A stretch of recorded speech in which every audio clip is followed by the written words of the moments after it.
But to get things started, we will go to the DXY, not the DYX. So the DXY, we were pretty bullish yesterday. Pretty bullish. Let's go to the daily chart. As you can see, a pretty confident bullish candle. So it does look like USD is turning around. And this is what we were discussing yesterday. I said I wasn't going to really do anything with the dollar until I see that daily candle close, because we were coming into an area where we have seen a lot of prior support and resistance so I kind of want price to kind of give me that confirmation with that big bullish candle yesterday, breaking above, and also pretty much putting in a higher low as well. We've got the lower lows here, which price has been making as we've been trending down, of course. Now it looks like price is putting a higher low. We're coming back into resistance. We've actually just wicked through that. So technically it's a higher high, not established yet with a strong closure above, but it looks like price is seeing some upside past that point. So to me, it looks like somewhat of a head and shoulder pattern. You got the left shoulder over here, you got the head, and you got the right shoulder there. So if I draw it out, something a bit more obvious there, and of course that would be your neckline. If that does snap, that is to me the equivalent of a break of structure. We'll be looking at a higher low and then another higher high, maybe back to some of these areas. They could be some nice targets to aim for. So to me, it does look like dollar is reversing here. We've been talking about this for quite a while, probably for the past month now, saying that, okay, the dollar has been falling very well. We've been in a nice bearish trend pretty much as soon as the year turned to 2025, pretty much, we have been falling. But we're seeing some signs that the trend is running out of steam. We're seeing more corrective behavior, frequent pullbacks, not as much momentum anymore. And those are signs that the market is starting to run out of steam and perhaps could be looking at some upside.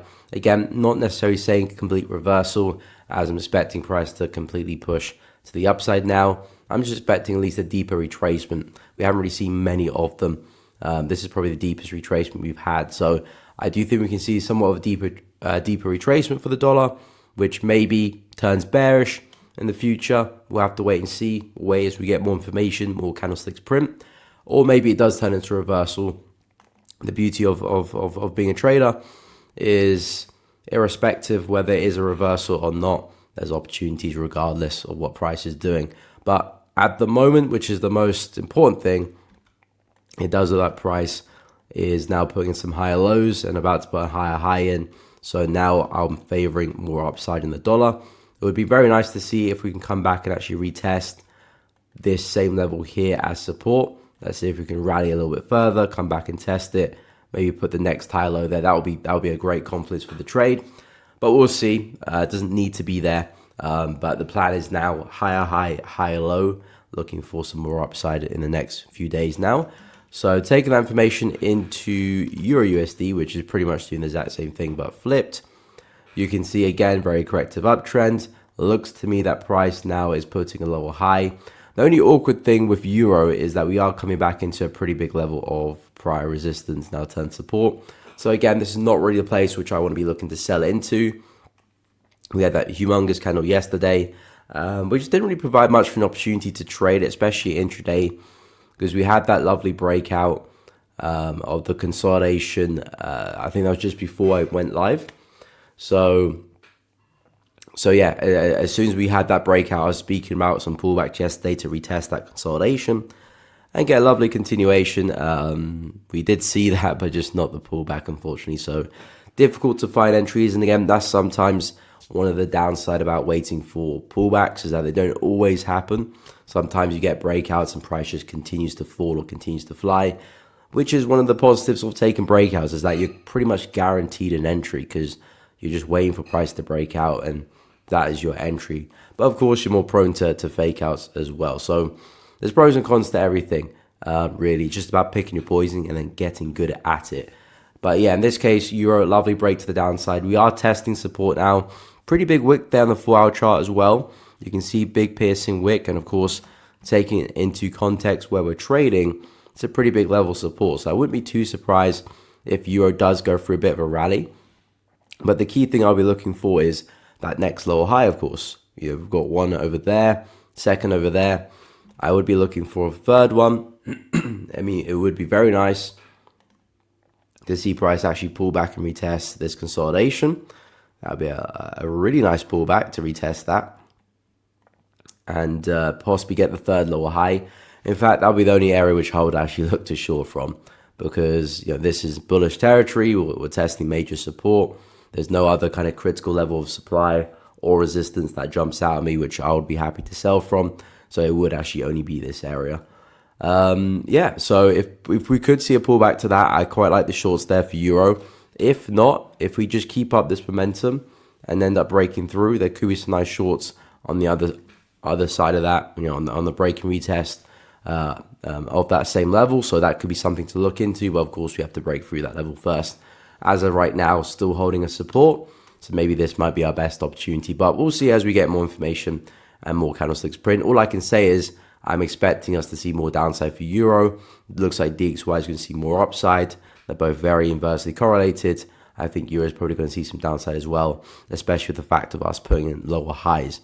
So yeah, euro, I do fancy more downside, but of course right now we're heading to support. So wait for some pullbacks or a break and retest. Pound USD looks really good, I can't lie as well. Even better than euro, arguably. Actually, not really arguably. It does look a lot better than euro.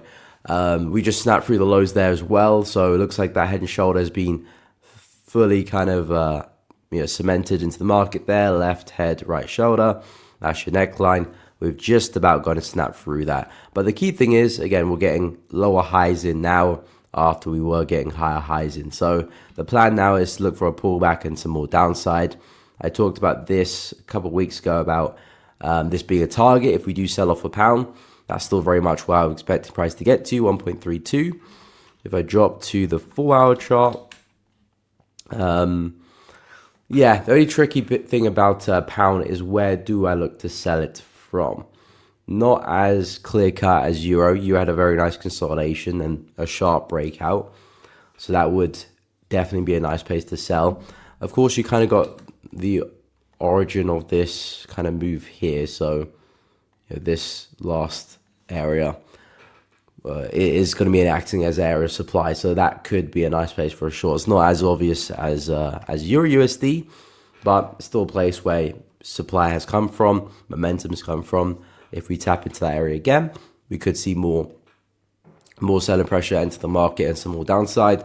There's a brief area here, but it's not significant enough for me to get excited. Not to say that price can't react from this area and continue, but it's not enough for me to jump into a trade, especially on like the 4-hour chart, which is where I do majority of my entries. So yeah, pound USD in terms of entries, that's kind of where I struggle. I like this area here, just euro looks a little bit better.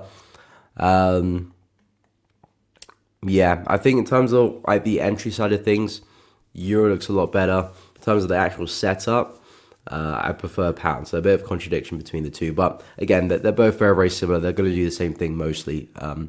So it doesn't really matter which one you trade. It's just about finding a good opportunity with a good entry, good stop loss, etc. So with pound USD, I'll keep an eye on both of these areas. Again, I would like a slightly bigger breakout and pullback before shorting, especially on a 4-hour chart. So this is something I'd probably drop to like an hourly or even a 30-minute chart for to trade. This is something I could trade on a 4-hour chart, big enough pullback, healthy area of supply, nice drop from that area. So something like this, I could see myself looking to get involved at. Something like this, I would need to drop to like an hourly or 30-minute chart to make the risk reward and the entry make a bit more sense. But in terms of direction, definitely expecting more downside there for dollar CAD. Maybe some retracement though, because it looks like we're slowing down. Dollar CAD looking at some bullish momentum as well. I'm expecting more upside for this one. Again, if the DXY is going to see some strength, then you're pretty much banking on dollar being one of the strongest currencies there out of CAD, euro, pound, Aussie, New Zealand dollar, Swiss franc. So we're expecting that to be the dominant currency. So dollar CAD, I'm looking at some upside. Although CAD's been a little bit strong as well, but I do think dollar CAD can still break to the upside. We've got a big level of resistance ahead of us, so of course that needs to clear if dollar CAD really wants to get going. We respected this on quite a few occasions, originally as support over there, then resistance again, and then well, so far, resistance again. So it's been a very critical level. I think once that level breaks, then we're very much in the clear for some more upside. Maybe a push back into that kind of big area of supply there. Around 1.39 would be the next sufficient target. But yeah, a break of that level is really the key thing I'm looking for. Otherwise, all we have really is a market that is consolidating, which I'm not really interested in trading at the moment. It's just kind of price just back and forth, respecting highs, respecting lows. Not really a big fan on dollar CAD's price action. But if we do break out, especially with momentum, especially with the DXY showing momentum as well, I think there could be some nice trending opportunities there. So got to keep a close eye on dollar CAD. Aussie dollar looks like it's coming to its last legs in this ascending channel. So I'm kind of getting semi-excited because I do think there'll be a sharp break to the downside. We flirted with the idea a few times, once, twice over there. You know, a few fake outs in the lower time frames. Haven't really committed, so I'm kind of just waiting for that to happen. When price is in an ascending channel like this, most of the time we do break to the downside. We tried to rally, it failed, so yeah, I'm expecting price to break lower. So we'll see if we can get that in the next few days. I think if it does happen, there might be some nice pullback opportunities, certainly on the lower time frames. Because I'll be expecting quite a lot of momentum. So if you can get a strong break, maybe some pullback, something like this, might be some nice shorts to ride on the way down. I can see we are at the low of the channel, and we did see a nice wick there. There might be another bounce, to be honest, but I'm not interested in following Aussie dollar to the upside. It's a very, very tired market. This is not a trend which gives me confidence or excitement to follow. I want to follow healthy trends showing momentum, healthy pullbacks, likeliness to continue, not really in this kind of circumstances. So I would stay away, anticipate more of a reversal, or at least the counter trend move in these conditions, rather than try and look to keep buying and following that trend, which is clearly very tight. Again, not to say that we can't continue for another leg, that could happen, but I'm always going to be waiting for that break lower. New Zealand dollar is pretty much the same condition, to be honest, with this one. We've got another ascending channel, maybe not as clear cut as Aussie, but we are pretty much doing the same job here, and we're pushing to the lower end of the channel as well. So this one, again, I do expect us to break to the downside eventually over the next few days. We're going to need some dollar strength for that to happen, but over the next few days, if the DXY can rally, I do think New Zealand dollar will join the party and see some downside as well. I did say there might be some buys here as we do approach the low of the channel, but again, I'll keep it very short and sweet, just like Aussie dollar. I wouldn't be looking for any prolonged move. This is not a trend which I want to follow. This is a trend which I want to see break lower. It's very tired. Go collect some more buys, and then maybe we might continue in the near future. But this is a very, very corrective market, so I really would be careful with the buys. If you do enter buys, I will keep a very close eye in terms of managing that trade, being fully prepared that momentum can shift against me at any point, really, and see a much bigger move lower. So there might be some short-term buys off there. I did speak about some shorts if price was to push back to the up end of the channel, but yeah, at this point in time, not looking like that will get up there. Gold's still just messing around, to be honest. A bit more downside yesterday. Yeah, hasn't really done anything special. I said we might see a bit of retracement before we do continue falling. It was a very strong rejection, I must say, at the high here, where we've seen quite a lot of rejection recently, once, twice, a third time, and a fourth. Price has done a very good job of respecting those areas. I said since last week, there's a couple levels which I like the look of. This level here being 1, and this level here being 2. These two levels I wouldn't mind to take a stab at the buys.